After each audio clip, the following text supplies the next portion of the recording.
Hello, Internet.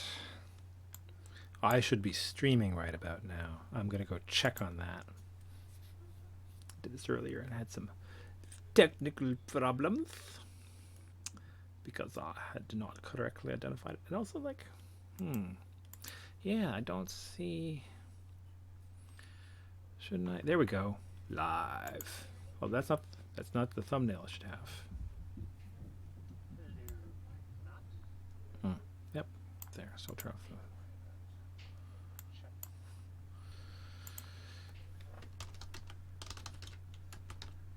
So, in the chat on YouTube, I am including a link. Link to this story.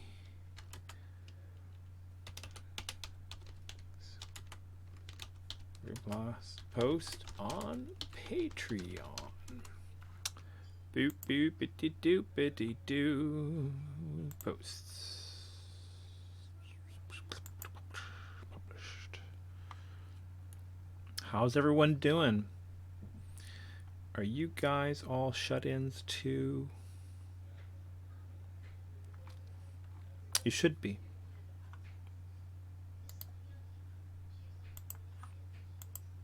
Especially you Americans. Seriously, guys. Stay safe. What's that? Oh, someone just left a nice comment on one of my other videos.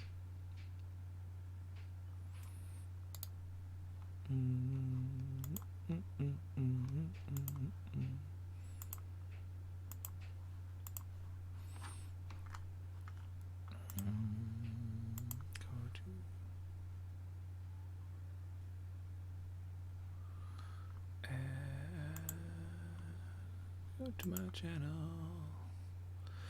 So, I'll work on the next page of this comic. It's called Acknowledgements. Oh, I forgot something I was going to add to the comments. I just did a podcast update. So also, if you see my channel trailer, the new channel trailer I did, it's similar in content, and there's a link there to this. Copy link address, but I'm going to link it here too, because I wanted to. There.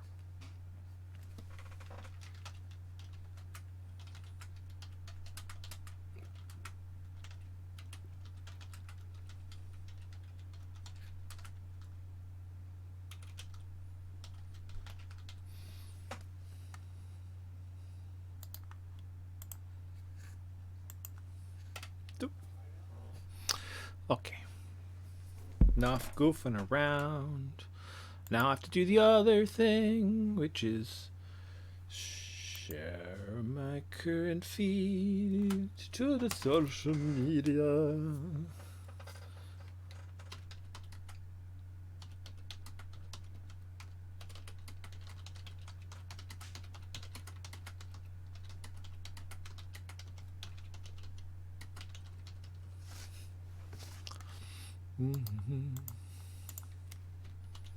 Copy to the story post.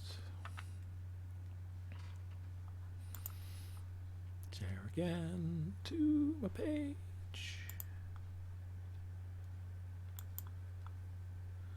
This is the stuff that, like, I would like a one button push.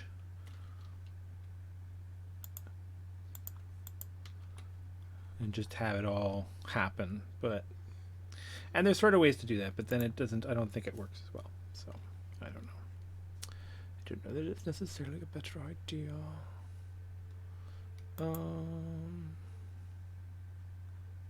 That's fine.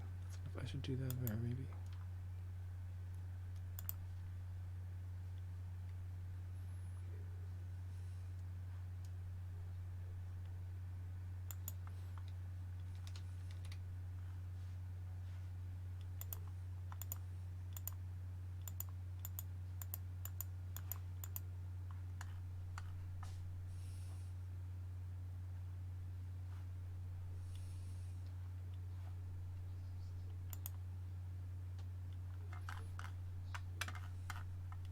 almost.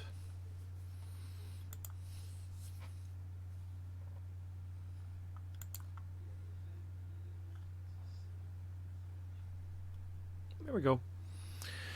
All right. Enough of that noise. Down to the work.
Okay, though, folks. Anybody there? Oh, hello. Hi there, Sam. I hope you're well. Keep it safe. I am locked into my house. Well, I'm not actually locked in my house. But yeah, I'm being a shut-in.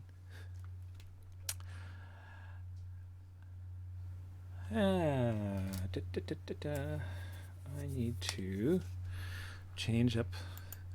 So time to switch. Hello. All right.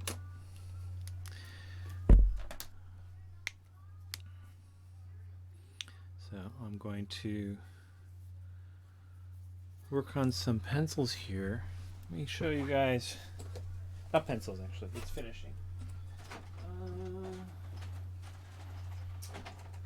I did this, or finished this yesterday. That's page 1. I like this little bit. I'll be using that for things. I like this drawing of me at my desk. And the story is called Acknowledgements.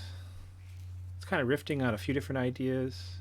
And you might have guessed, if you know a few things about Canadian culture, that's so specifically this is an Iroquois false face mask, but it's kind of intentionally, because I was wrestling with the ethics of doing this, I invented my own. I read about them and looked at a bunch of different ones. They're shaman masks, and they're made by each. If I'm not mistaken, it's the shaman themselves that make their own, and they're an expression of the person. And there's all these, you can find reference for lots of them. So I was able to study them and read about how they're made. It's pretty fascinating. Like, I'm not clear of whether the wood has to be alive, like it's on the tree still, but they're carved and then only freed from the wood. This is like a ceremonial aspect at the last when they're finished, and then some of them are quite. I specifically didn't want to copy some of them because they're quite playful and goofy, but also I think could in the wrong light be taken as satirical or mocking somewhat. So I was concerned about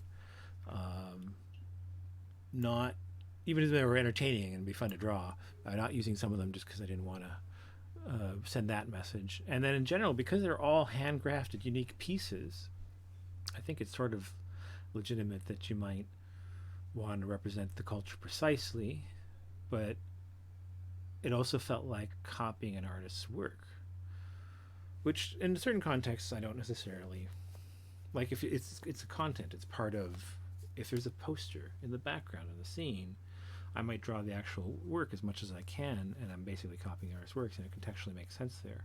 But here it felt like, because I was talking about one aspect, a very small aspect, one aspect of the story, and it's going on partially with these visuals here, is the concept of land acknowledgements and the fact that Montreal is previously unceded native land. And I'm thinking about that literally in sort of like the limited scope that I'm aware of, that the culture that was here in the past. I'm sort of referencing that visually. So I did some reading and research to fill in blanks to what I was thinking about, but actually I was sort of intentionally, this wasn't about doing a deep dive, because that's just a passing moment in the comic, but I'm also talking about my limited awareness, so it felt inauthentic to weirdly, ironically, go make researching this hardcore, like everything I could learn, kind of weird. It's certainly something I want to do more of, and I've been learning more about First Nations culture. But specifically to this page, I wanted to think about this dancer and her costume a little bit, and I read up a little bit about that. And then I was very interested in, once I had the idea of using a false face mask, and reading up on that and where they're from and what they're about and how they're made. And that process led me to feeling like a good way to handle that and represent it, it would be to copy one of theirs, but to synthesize and figure out the aesthetics of how they're made and draw one. So it's meant to be representational of their culture. It's not like my false face mask, but I didn't want to copy these personal, they're very personal sacred items from what I could tell.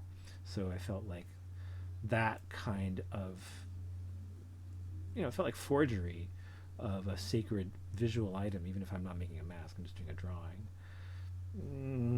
Wasn't comfortable with that. So I felt more comfortable with to represent it using a synthesis, but make up my own mask. So I'm, all to say, I had fun, and it was interesting trying to capture the spirit of a shaman's mask and follow the sort of ideas that I read about the philosophical and aesthetic principles that I see in the work and what they're used for.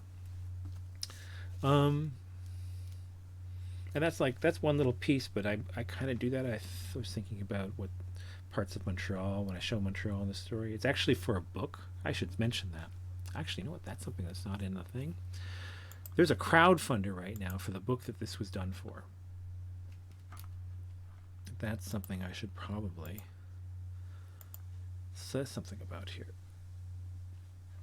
That's going to be in. I have to go into Patreon. So one of my anthology, there we go, post from creators, members, Francois, just posted about it, so I'm looking for his.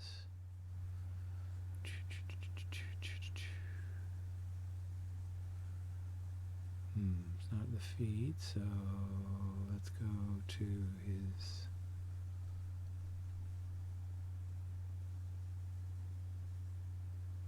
There he is. Francois Villon. I think it's pronounced Villon. I can't remember if you pronounce the T at the end of his name or not right now. I'm going to say Villon. So, letters on Montreal, letters of Montreal.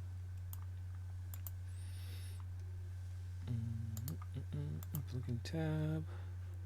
Here we go. Okay, in the comments. This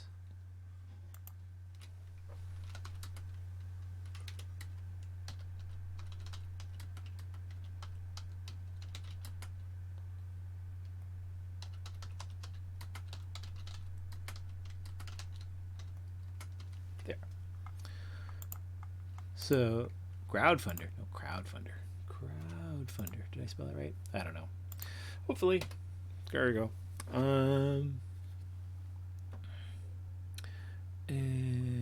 So yeah. And here's Francois' comic, or a peek at his comic, not the whole comic.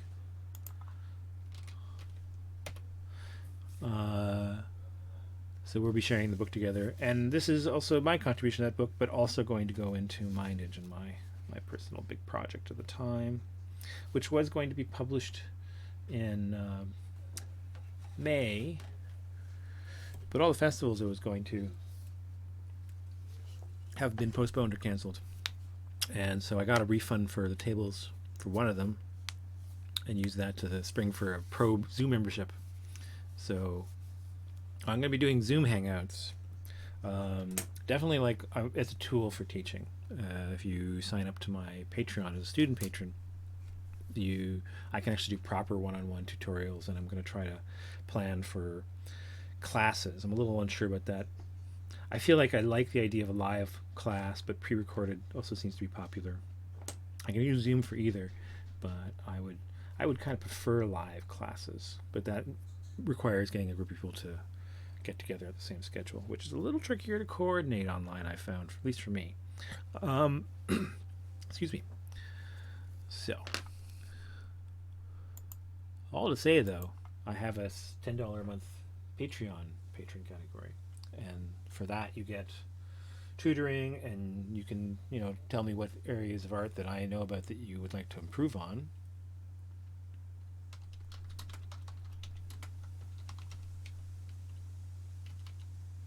Pardon me while I type, because I cannot talk and type at the same time.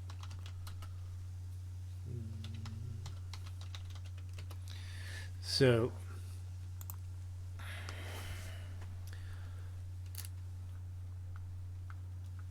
you can tell me what areas you're really interested in studying, and then from there, there we go, perfect. We can organize something and just do one-on-one tutoring, and Zoom will make that very possible. And then I was thinking about doing like a 4-session intensive on perspective. My version of perspective would favor like I'll get into the basics of linear perspective, and I used to be real hard ass for so back in 1990 when I was first trying to get work at Marvel, and through almost the time I was working there too. I didn't stop this until after about 96. So from 1990 to 96 for sure, I had a drafting table about the same size as this one, but it on top of that I had 2 meter sticks attached to the back to extend out the width that I could put a push pin, and then I use a piece of string to mark off perspective. And I would just sit there with rulers and try to do my perspective very precisely. And I was always a little bit frustrated about it, but I got pretty good, and I knew all the basics, and knew a few good hacks and tricks you could do. And then I was working in animation, and I learned, was it my first job in animation? I think so. I worked in doing background designs for Eek the Cat at Nelvana, which is a studio I grew up around as a kid. So my mother worked there, Arna Selznick. She's a director. So if you Google her, you'll see some interesting credits. And I'm just adding some details to my blue lines here. These are blue lines of my pencils, which were done considerably smaller. I did them on 11 by 14 paper, on cartridge paper, with just pens and markers and stuff. But I want to fill in some ideas about how this looks based on actual photos.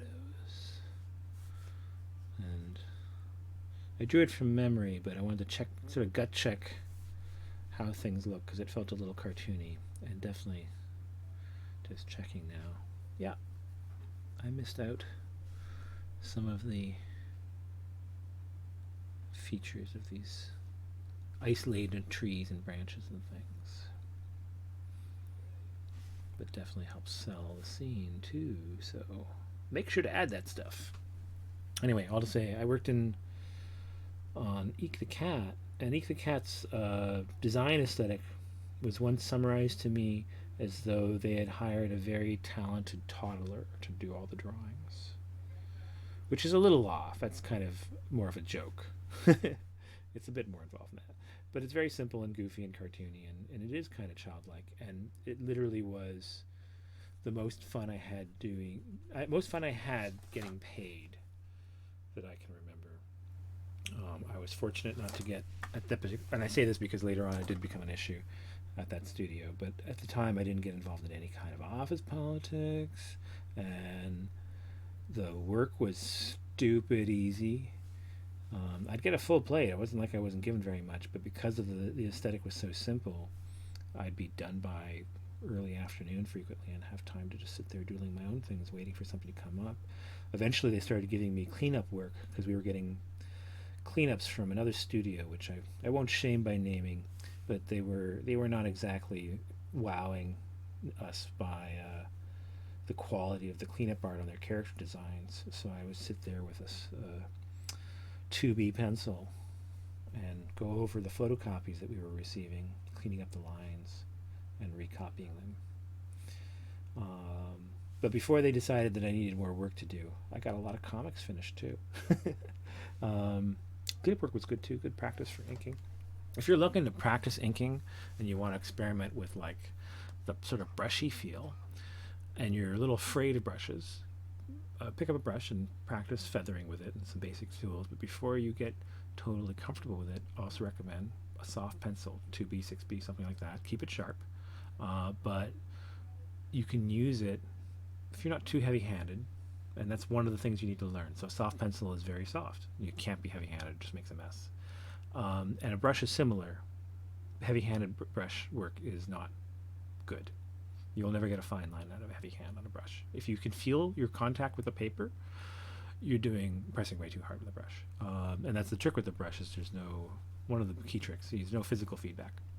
You have to be very aware of I call it the Z-axis. The X and Y is what you're used to drawing in. But Z is all about line weight and line expression.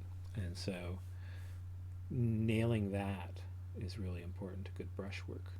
And actually, when you're working with a very, very soft pencil, it's not the same, but it requires similar finesse and fine control. And then it also just structurally makes you, or I should say, you can also structurally think about line weight and get a very similar result, although you're building it up in multiple passes with a soft pencil. But you can use some line variation just with subtle pressure. As long as the sharp pencils, you can still get the fine lines too. If you're really clever, you have a pencil that you kind of work in a way that you maintain a wedge shape. So as you're wearing it down, flip it and get a chisel shape out of it, and that gives you a sharp edge for thin lines and a wide edge for thick lines, and you can use small rotations of your wrist to shift, and that's another way to get line expression out of a soft pencil. Perchance, I will see about doing some of that while I work on this. How much do I want to fuss with any of the rest of this? Not much. I think I will leave it till when I am penciling and inking.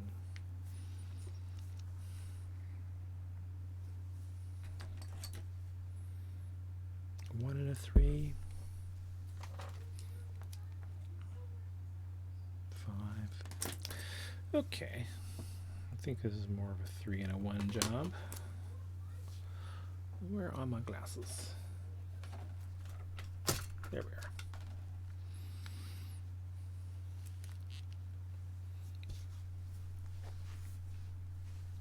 We go back to here, so if there's chats, I will see them.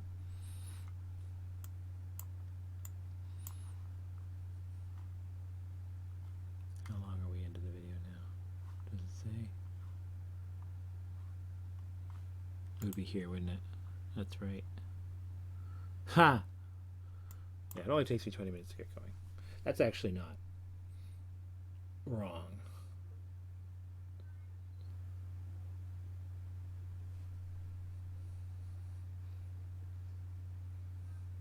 The mind frame involved in getting the stream set up and the one that goes into doing the work for me is always a bit of a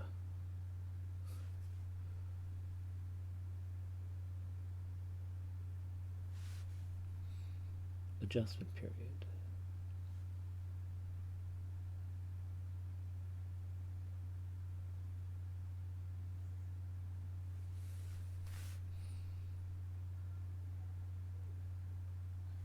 Just talked to a really good old friend via voice chat. You might hopefully stay more in touch. This makes me think about how it's funny how a lot of people I've talked to have said that this pandemic has made them much more aware of how they've become self isolating and are now ironically reaching out to check on folks and say hi and reconnect, which is great. It's just also amusing. I'm pretty used to being locked away in my studio, so that aspect of it is not a shock to my system. I think the bigger issue that we're all countering that I notice is like I might spend a lot of time in my studio involuntarily self-isolating just because I'm preoccupied doing my art, but the new thing is having any anxiety whatsoever about going to the corner store. We now have, just in case, I know it's not supposed to be particularly risky, but we have like a wash station set up at the front door. So I took little squirt bottles we had for watering plants, these little compact ones, and I made a solution that's mostly water, but I put enough dish soap in it that when you spray your fingers, you can feel the slipperiness on your fingertips. So that's enough detergent, I think. And then we generously spray down everything that comes in that we have to interact with. So there was a FedEx box for a computer I ordered for my wife. We hosed that down pretty good while she got our space cleared out. Let it sit there. Fruits and veggies. Get a spritzing and then washing off. Obviously don't want to eat the detergent, but that's easy to rinse off them when you wash them anyway. It's probably not none of this is like necessarily a bad idea normally, but we're not as motivated to be concerned about the much less frequent risk of, much lower risk of issue normally. Boxes and packages. I also ordered some alcohol, 90% alcohol pads, little mini wipes. I use those already for my lifestyle meter, which is it's for diabetes, monitors my blood. So I put one on. It's got a little needle thing, so I have to sterilize my arm first. But I don't have lots of those. There's only just a couple for each application, so I can't really use them for other things. But they'd be perfect for going around and like if I'm not sure about using an ATM machine, I can wipe down the number pads and shit. I can wipe down my debit card if I need to. I'm just cleaning my fingers after I've handled something. Soap and water is obviously better, but these things are super convenient, like little sugar packets.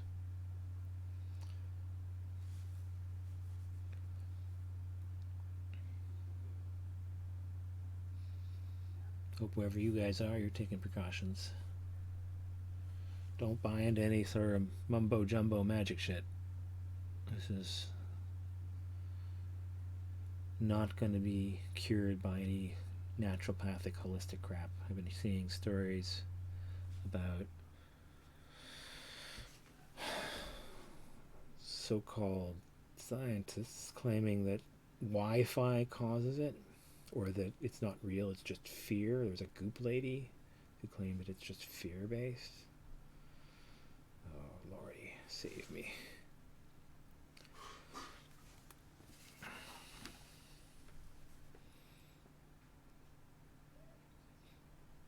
And you know, while I'm sitting here drawing, let's just talk for a second about a couple of those. So, there's a lot of people who buy into this fucking bullshit about Wi-Fi being mind control or virus inducing, blah, blah, blah, blah, blah, blah. Bullshit. Okay, look. Wi-Fi, or specifically, what was it? Yeah, it's 5G. 5G.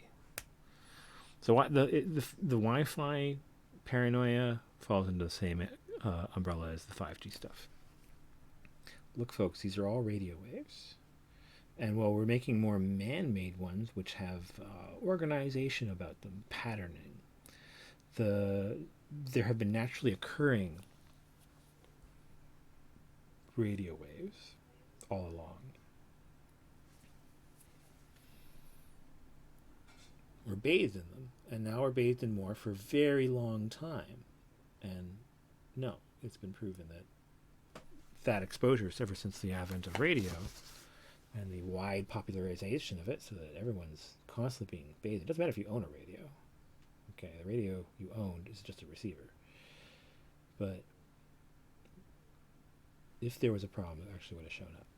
And trust me, there isn't. I know people think, oh, there's a study here. No, there's actually no peer-reviewed, confirmed stuff that shows that actual normal exposure to regular cell phones, Wi-Fi's, power lines, you name it, ever does enough to cause absolute confirmed causal relationship to cancer, ailments, anything. None of that. Not backed up by science, sorry. So 5G, everyone freaks out about the 5G. Just to be clear, the thing we call 5G is not a new invention in the terms of radio waves. It's just a radio frequency that already existed. In fact, you may have heard about this, that there are meteorologists who are concerned because 5G may present a problem for them. It's actually not the exact same. Last time I read about this, it's not the exact same frequency, but it's adjacent. And so this is about the FCC and various other bodies have assigned, so like outside of the States, it's not the FCC, of course. The various bodies have assigned certain megahertz waves for which 5G is to be used on. They are right next door to the ones used by meteorologists with radar, and radar is just a form of radio wave, to read moisture in the air, especially over the ocean, if I recall correctly. At least I know that this is a concern. The one article I read had to do with the Gulf of Mexico, so it's over water there. Anyway, it might be over land as well, for all I can remember at the moment. But in any case, the relevant point here is that we've been sending out the same radio frequency in the form of radar to detect moisture in the atmosphere for ages, and no one's gotten fucking swine flu from it. Okay, it's just not how that works. Stop it. Stop fucking around. That's just bullshit. Listen to the scientists. It is an issue that it might interfere, but that's a technological engineering issue. It's an engineering question. They have to figure out what kind of margin they need between the people using 5G signaling for data transfer and the meteorologists using radar waves in the same ballpark frequency, so that they don't get bleed over, which is, if I remember correctly, that's the specific concern, that the meteorologists are concerned about bleed over acting like a jamming signal, so that when they try to see moisture in the atmosphere, the 5G signals might actually interfere. It's a lot like the Starnet? No, what's it called again? Musk's internet satellite thing. That ran into a similar problem in that they were, particularly the solar panels, were too reflective at first. And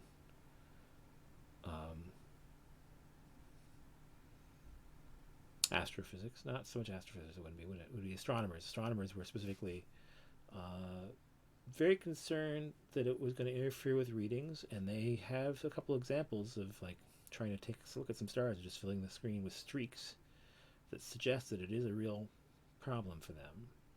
But also Musk went and, he listened, and they went and put a coating on the surface of the satellites to knock down their libido. Libido is like how reflective it is, how bright it looks to the eye. And it was successful. I saw side-by-side photos, and you can barely see, it's there, but you can barely see the streak of the satellite when it's been treated. So that's an engineering problem. Same thing with 5G. They need to figure out how to share that space, those radio frequencies, with the meteorologists. It's a real thing, that's important. But it's not going to kill you. I mean, if you don't know about the hurricane coming, that could kill you. So that's why it's important they do it. But it ain't going to make you sick. And it's not making... What was it again? There is someone claiming that Wuhan was the first place to get 5G. It is not. It's not even close. It's not. No, sorry. Asia got it early, yes, but Wuhan did not. And no, they didn't make it in a lab in Wuhan. They were researching how to cure other coronaviruses because we've had a few. In fact, there's a guy, I forget his name right now, Bright, something like that, virologist, pandemic specialist, actually a consultant on contagion. Look it up.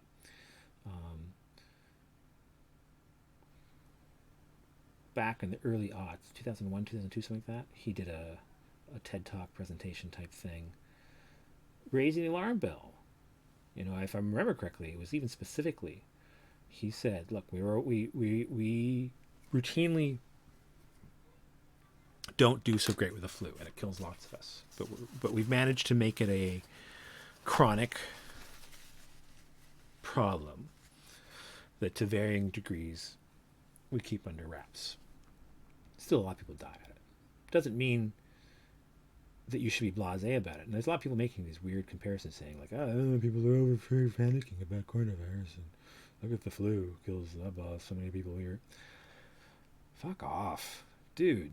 Just because we haven't succeeded at eradicating the flu doesn't mean that excuses either A, being blasé about coronavirus and it's always about shutting down the economy. We know your priorities are at. But there are vaccines for the flu, so it is managed. And if coronavirus turns out to have the R naught value that we think it's going to have, it's worse than the flu quite a bit. And then there's no vaccine yet. So, anyway, backing up. There were people complaining and thinking that someone had manufactured it. And in fact, no. Again, going back a while now, that virologists specifically, not only did he warn that we're not unprepared for a pandemic almost 20 years ago now, but he specifically said that one of the most likely threats would be a new novel form of coronavirus that had mutated to have the perfect, vector Venn diagram, that's what I'm trying to say, of transmissibility. You can have coronavirus and not have any symptoms, but carry it and shed lots of it. So a virus is way more deadly when it kills some people and doesn't kill all of them too fast, and generally makes most people just a little sick, or even better, not sick at all, so that they can walk around spreading it without realizing it. So where the concept of Typhoid Mary comes from. She was a woman who had typhoid fever but didn't have symptoms and was a cook. Sad story too, but this is how viruses work. It's always been the problem. You get that magic mix where it makes you sick enough and kills many, but not all. And it takes a while. And that coronavirus has got that nailed. It's got days of period before you actually get sick, before anything happens. So, yeah. That's exactly what he predicted. He said this was going to happen, and we're not prepared. And he did movies to try to dramatize it, to raise awareness, which are getting lots of plays now. He advised on the movie. But I don't think it really changed our behavior. It's like the big thing that we didn't change doing, that as soon as I say it, you're going to recognize as a problem, is just-in-time supply lines. I bet you weren't expecting this. This is very wonky. You were thinking, oh, comic artist, doodling. Oh no, he's getting political. Technically, supply just-in-time supply lines isn't political, but a political cultural change made us shift to supply just-in-time supply lines. So when we were planning for crises, I wouldn't say in the past because that's sort of too broad. At certain points in the past, we had more of a stockpiling approach to supplying for crises. And so by this I mean not individuals, but the nation, the state, would say, and we still do this for some things. The flu is a thing that comes up every year. We should stockpile vaccines for that so we have enough. Let's look at how many people get it every year and make sure we have that, and then a little bit maybe even, if you're smart. Although a lot of times we don't do that these days, but it should be a little surplus. And that way when it shows up, you're not caught with your pants down. It's pretty smart. But it was around the 80s. A lot of people identify it as a neoliberal thing, which I think is fair. Neoconservatives were pretty big into it too, though. So it was basically the late 20th century neopolitical concept that was built very much around, like, a lot of that stuff was on trying to make government cheaper. Basically what it boils down to. Versus, people often get liberal and left confused. Those aren't the same things. Left-wing, political left, and liberal are quite far apart, actually. Liberal's pretty much centrist. But if you dig down, the origin of liberal is the concept of sort of generous. So the neo-liberal was a reversion of classic liberal, which is centrist and even a little conservative, but generally about, like, you know what? This might happen. Let's store 2000s of X, Y, and Z to make sure that we're covered. You're investing money. It's maybe an outside chance, but you want to be you're being cautious, conservative, about risk taking and being generous with your spending to cover your ass. It's not always the right solution, but that's what it is. Left wing is something else entirely, and sometimes they kind of agree, but they're not the same things. And then the traditional conservative side is more closely aligned with liberal, not conservative. The traditional conservative side is more closely aligned with liberal. They're basically neighbors in the middle of the political compass. And then, like, neo-conservative, definitely more right. All to say, we went from stockpiling things like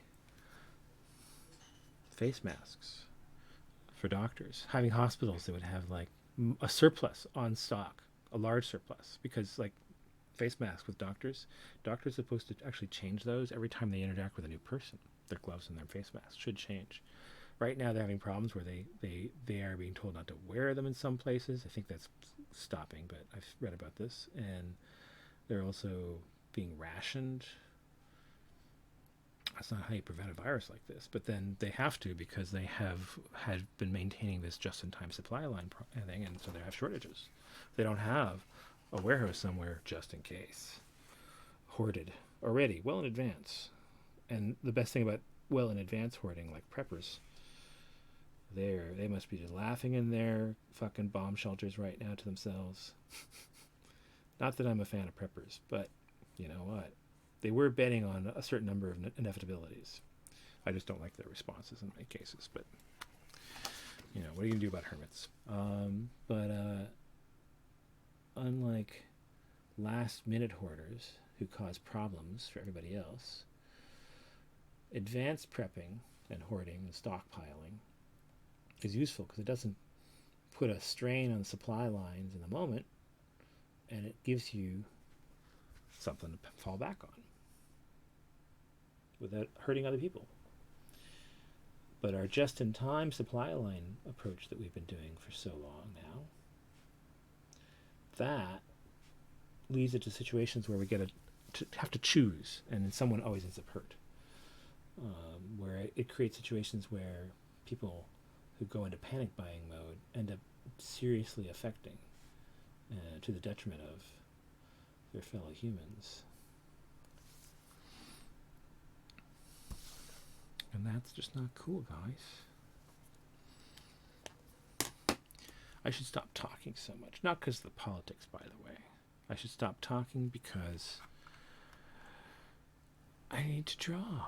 And I wonder how many people, what does it say here? I should go to...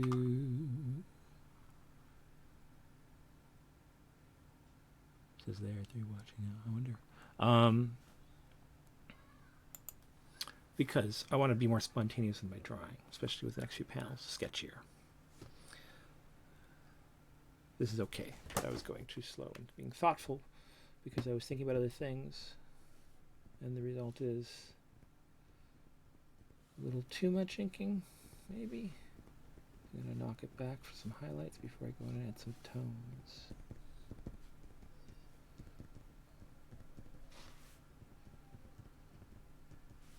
You'll have to forgive me. I may be a humble artist, but I have always been politically engaged. I was actually an activist in my youth.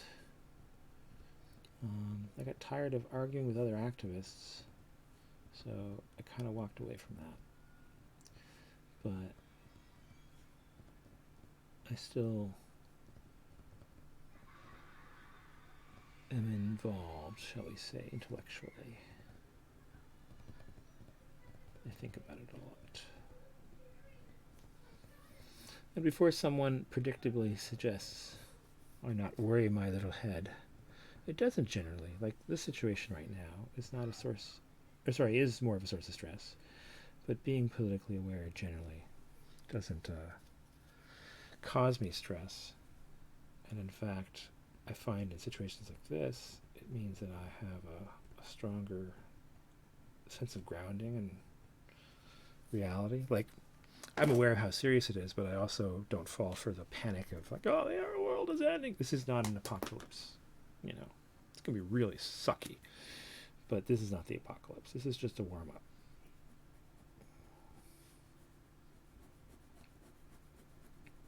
Not the apocalypse is not coming, in the biblical sense, but like, everything ends. Let's just be clear. And someday this will. And that's not to accept the things we can avoid, but to accept that inevitably, you know, gamma ray bursts, meteor from space, lots of reasons we'll end up getting snuffed out at some point. If nothing else, eventually the sun dies. I'd love it if we could leave the solar system, but I am very skeptical. No one has really figured out a way that could get us out of here in any realistic time. And I don't include things like what happened to Captain Picard. That's not you, you're dead. I'm not going to give it away, but that don't count. I know people talk about exploring space that way, and it's interesting, but that's not the person who left. It's a copy.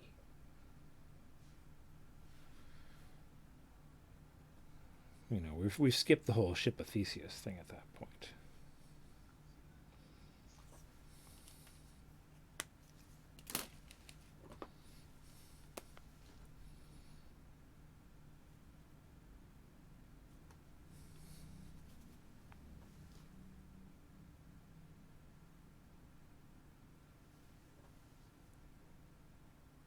There we go. Looks better.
A while back, I started talking about perspective.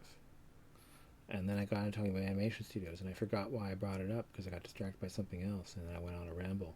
But I just remembered that I was talking about working animation in relationship to changing how I did perspective, and I was thinking about doing perspective art classes and how I would teach perspective. And that early on, I would have meter sticks attached to my desk in order to account for the distortion and warping that happens when you don't have enough distance on your vanishing points. Because you really should never be able to see more than one in the shot at a time unless you're trying to do a wide angle effect. So you need that room to really get a naturalistic lens distortion effect. If you think about it in terms of lenses, at least I did. I was prone to. So then I worked in Iki the Cat, which had this stupid easy way of drawing the backgrounds, but I had a hard time, not that hard really, but it took for the first week to adjust to the drawing style. And the key point was in the first day after I'd done like 2 or 3 backgrounds, these were like warm-ups. I was basically recreating locations that we needed alternate shots for based on already established designs, and they just wanted me to select, okay, move the camera 10 feet to the left and redraw this. And then if it worked, they could use it, and if not, it's like, all right, make these changes. And it's partially a way for your supervisors who are kind of in that first week helping you along with the rest of the team to adjust to the show and adapt the house style, as it were, the show style. Keep it on book, on model is the term we use usually. And in that first week, after I did a couple of drawings, my supervisor came over and said, these are okay, but they're too stiff. You gotta loosen up, and I see too many rulered lines. What rulers do you have? And I had like 2 or 3 at my desk. Studio had provided them as tools, part of the kit, and he took them. Took my rulers. And I just said, like, no rulers, everything freehand. And just think like you're talented. This is what I think I recall this being when I was told that the aesthetic for the show was talented toddler.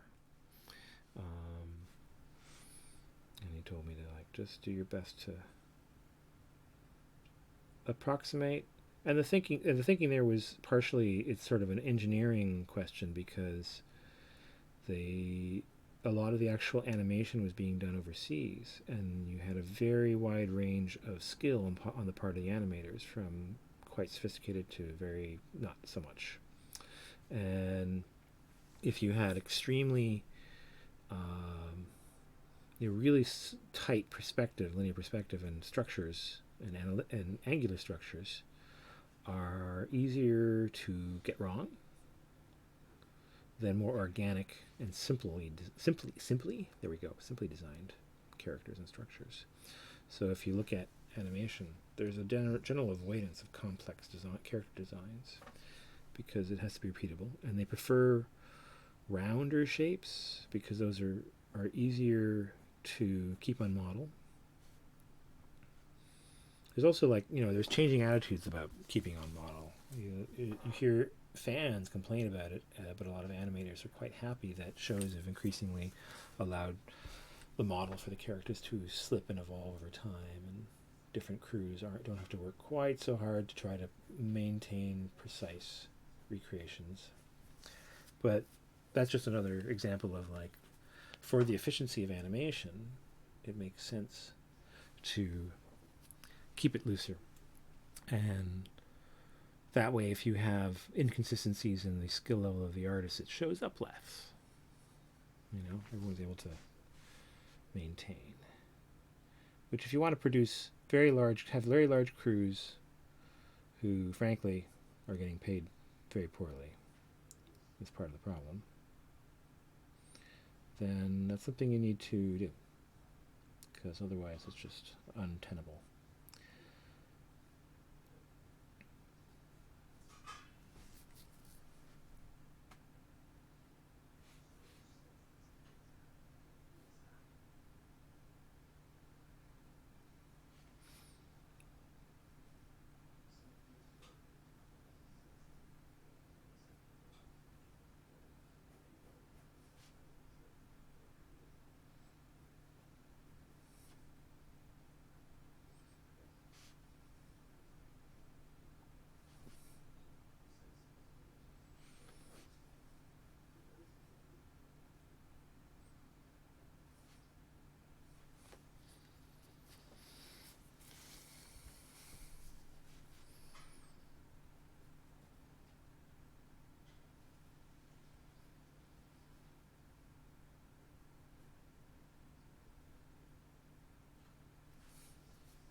I'm hungry.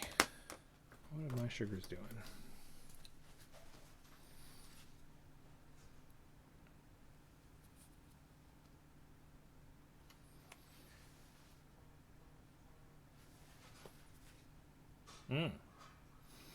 Well, time to eat some. Okay. Oh, it's almost exactly 1 hour. Alrighty. Well, I'm going to do another live stream in a little bit. But that's it for now. Take it easy. Wash your hands. Stay safe, folks.